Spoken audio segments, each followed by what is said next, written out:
Welcome back to Midco Sports tonight. The South Dakota men's basketball team has won 6 of their last 7 games and seems to be in mid-season form, as the cliche goes. Of course, one of their biggest tests of the season comes tonight. For more on USD's latest performances, plus the battle with the Jacks, here's Jay Elsen with head coach Craig Smith. All right, thank you, Kelly. Well, 2 games, 2 more wins for the South Dakota men last week, and it started with Oral Roberts here in Vermilion on Wednesday. Craig, that game went back and forth for about the first 12 minutes or so, and then you guys really closed the half strong. So what was the key to kind of finally taking control of that one? Yeah, they jumped out 6-0 on us, then we went on a 10-0 run, and then kind of like you said, back and forth. And I felt like our press was very effective against them. I thought it got us really going and created some momentum. And then I thought we did a really good job with our doubles. I mean, they got a Big Ten front line with their size and athleticism, and we knew that going into that game we had to do a really good job of protecting the paint because they just dominate the paint on their opponents. They do a good job of getting fouled. And then most importantly, they just are a nightmare on the boards. Their best shot is a missed shot, and then they just go get it and score it. And so even though they had 11 offensive rebounds, I thought we did a good job neutralizing that. It was still equated to about 30% of their missed shots. And going into that game, they were getting 40% of their missed shots, which is an incredible rate. So, but you're right, Jay, we really finished strong. We finished with a flourish. The last 7 minutes, I thought Joshua Doss really sparked us.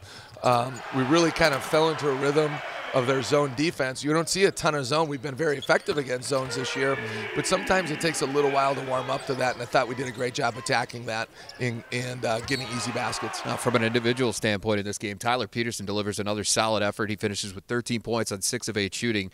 What can you say about this sophomore years that's really kind of jumped at the opportunity for an expanded role? Well, Tyler's been a good player. Certainly his minutes have gone way up with the Hurst injury.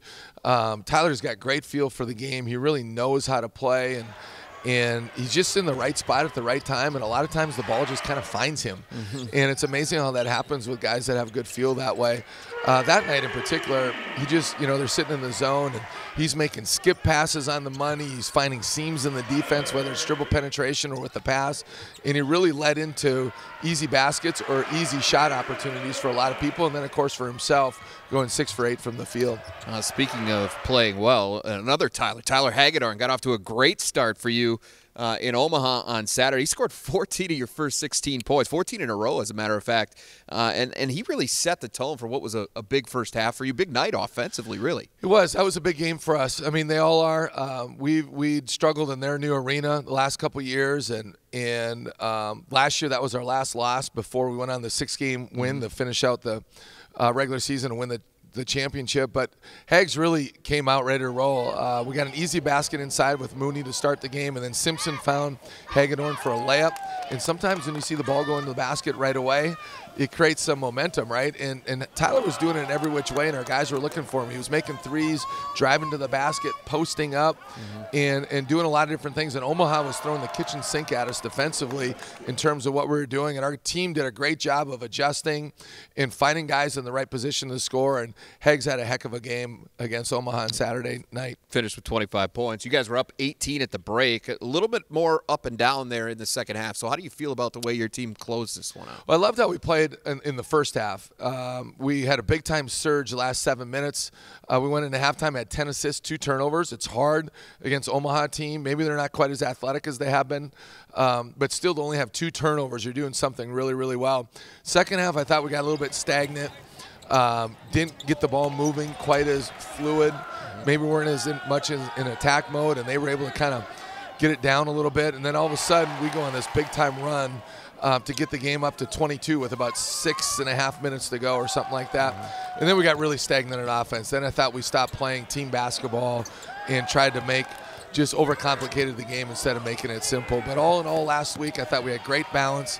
Nick Fuller had a heck of a game, 6 for 8 shooting with 16 points. I thought Mooney was very efficient all week.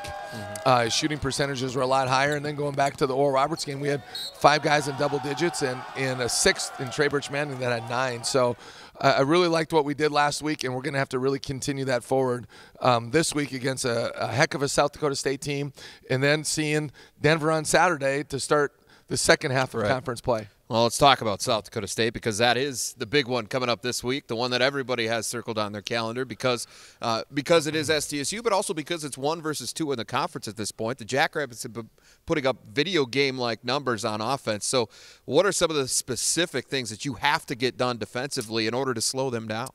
Well, first of all, they averaged 91.7 points in league play, and they've played 5 games, and they're on a roll in their machine, and they put you in a lot of spots where you got to really kind of pick your poison. And they're top 10 in the country in scoring right now. They have three guys that average 18 or more points. Dom, of course, is leading the league in scoring and rebounding. Jenkins is averaging over 19 a game in conference play. And Tellinghusen is a preseason all-league guy who had, I think, 8 threes at our place last year.